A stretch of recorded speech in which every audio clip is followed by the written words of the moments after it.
It's about that time. There are 7 things I want to share with you today that realtors have put off far too long that we're going to make sure you get to work on.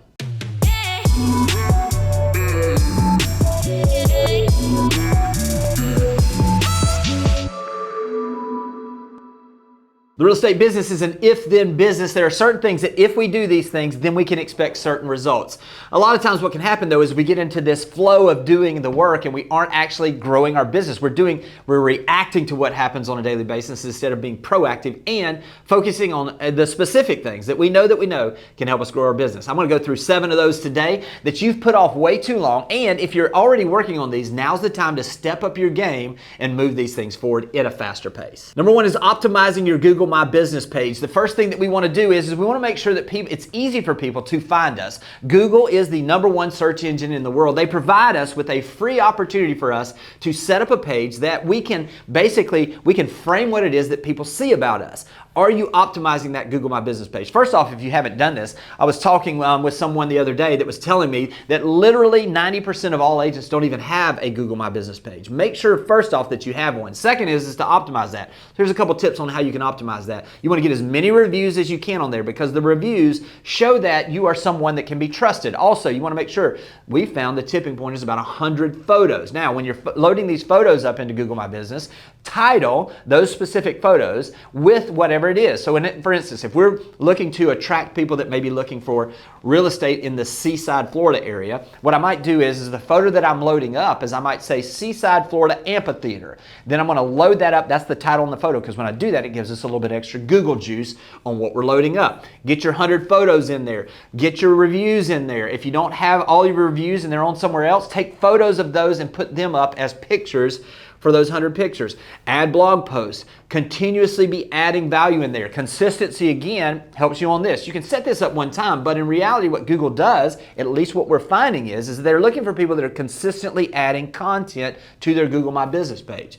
You want to make sure that you frame this because one of the first things that people are going to do when they start to consider working with you is they're going to Google your name. Google My Business will be the first thing that pops up. Make sure you frame that in a way that gives them the confidence you're their agent.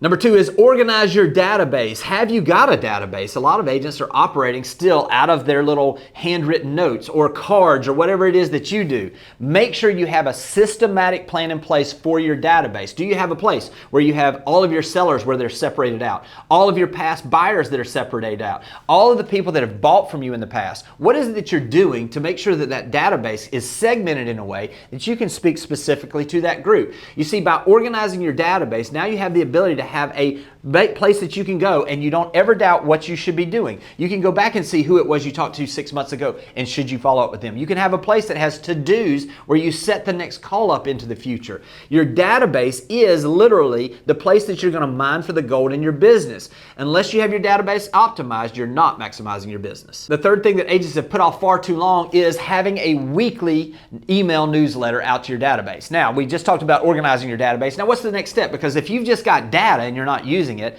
it's irrelevant. So what do we do to maximize that opportunity? On a monthly basis at a minimum, but I prefer on a weekly basis to have an email newsletter going out. Now you're like, what do I produce on a monthly basis or on a weekly basis? Couple of things. Here's the thing is get yourself a framework. Set it up, whether it's in Constant Contact, whether it's in your database that's going to email this out, whether it's MailChimp, whatever you're utilizing where you've got this where you're going to send these emails out from, have a template in place. Now, the template that I always loved was I love to have a video play button at the top. We're going to talk about whatever it is that's going on in your community and your one favorite listing. Now, what we're going to do below that is some people won't watch the video, they're going to want to read. So we're going to have a post or a portion down below that's going to give a quick snapshot of the market for the week. We're going to give a quick update on what's available that weekend. If we're doing this, I typically like Thursdays, where we're going to talk about the activities in the area that are upcoming for the weekend. And then we're going to have the third part, which is going to basically share a testimonial or a story of one of our past closings on how we help somebody. That's the format I like. Whatever it is for you,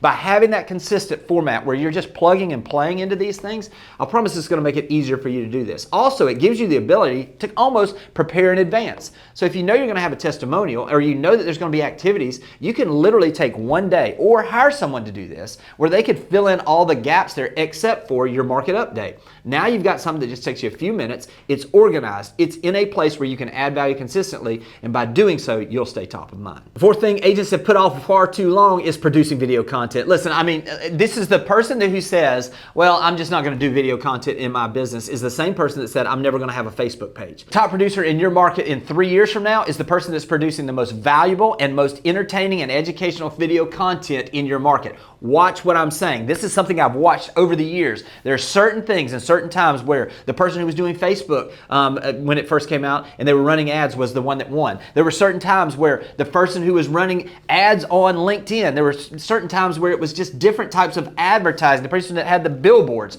Now is the time where the person who's doing video content is crystal clear. That's the person who's going to be the top producer into the future. So what is it that you're doing purposefully to go out there, produce video content that's both entertaining and educational? If you're doing that, I promise you're going to be that top producer in the next couple of years. The fifth thing that most agents have put off far too long is geographical farming. And when I say this, maybe you're here, well, I've got a farm. Why don't you have 2 farms? What is it that you can do? Because by expanding the people that know you as the resource and the expert in a specific area, your business can't help but grow. Geographical farming is foundational to this business. Most people wait too long. They wish they would have done it sooner, and they wish they would have been more consistent in it. It takes time. This is something, if you're thinking of farming, farming doesn't happen where we plant the seeds today and we actually harvest it the next day. It takes time. There's a process. There's a process of planting, of weeding out, of nurturing, and then of harvest. So start today on that geographical farm and your future self will thank you. The sixth thing that agents have put off far too long is checking in with past clients. Listen, it's so easy to get into the minutia of the business that we forget the people that already know, like, and trust us are out there, and we have not called them in a little while just to check in.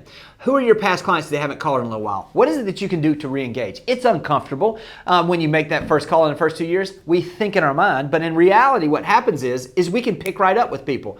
Hey, it's Jimmy. It's been a little while since I checked in on you guys. Just checking to see how y'all are doing. Do y'all still love the house? How's the family doing? It's not even about real estate. Just re-engage those relationships. And by re-engaging those relationships, not only are you going to move to top of mind, but it's going to be a source for potential referrals and repeat business. The seventh thing I want to encourage you to do, and not to put off, is to go out and adopt orphaned clients. Now, when I say orphaned clients, what I mean by that, we're seeing historic numbers of agents that are leaving the real estate business right now as it's gotten more difficult. Now, all of these people that are getting out of it, or most of them, a lot of them, had people that they worked with over the last few years. We have some of these top producing agents that have decided to retire because they've been through this before. They know that the market's more difficult. They've fat and happy, so to speak, and so they've moved on. We also have a lot of people that did 3 to 5 transactions each year for the last few years that have gotten out of the business. What happened to those clients?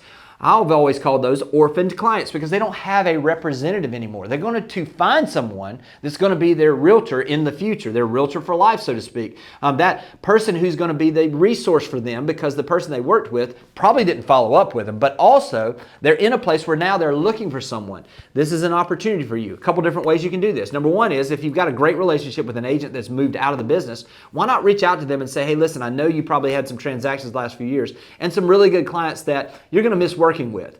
I'd love to step in and make sure that I treat them the same way you did. Is there a group that you'd like for me to just check in with to make sure they're taken care of? That's a great way to start. If they've kept their license and that's someone that might want a referral, this is an even more fertile ground because it gives you the ability to give something of value to them where they're incentivized to make those introductions to create that client base for you. Also, who is it that left the business that maybe you've got those files in your office that you can check with your broker to say, hey, listen, I'd love to check in. I know Susie left the business and I saw where she did 10 transactions. Would it be possible to get the contact info just to check in from the company and just say, hey, this is Jimmy. It's been a little while. I know, I'm not sure if you know this, but Susie got out of the business. So I'll be handling and helping you with all of your real estate needs going forward. Is there something that you have questions on? Or just know that I'll keep in touch with you every so often to see if there's anything as a company we can do to help you. You see, by focusing in on some of these orphan clients, you're going to grow your database and you're going to have an opportunity to step in and be a hero because in a lot of cases, these folks that got out of the business maybe didn't take care of the clients the way that you will. There's no better time than the present. Take action right now and your future self will thank you. The business of your dreams is just a few actions away. Take action on these things that you've been putting off and I promise your business can't help but grow. I hope this has been helpful and I'll talk to you soon. Thanks for watching the video. I specifically chose the video below for you because it builds on the one you just watched. I hope it's helpful and I'll talk to you soon.